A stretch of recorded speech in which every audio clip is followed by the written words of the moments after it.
वालिवर्गाः हर्तुं श्रियं कुवलयस्य निजाङ्गलक्ष्म्या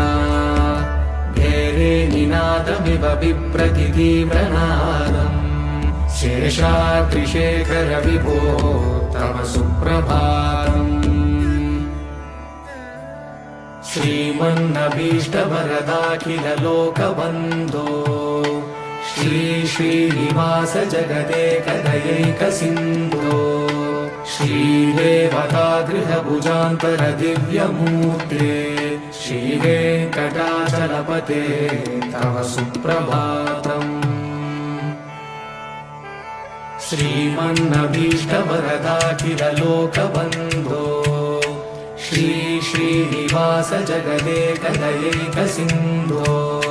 श्रीदेवतागृहभुजान्तर दिव्यमूर्ते श्रीवेङ्कट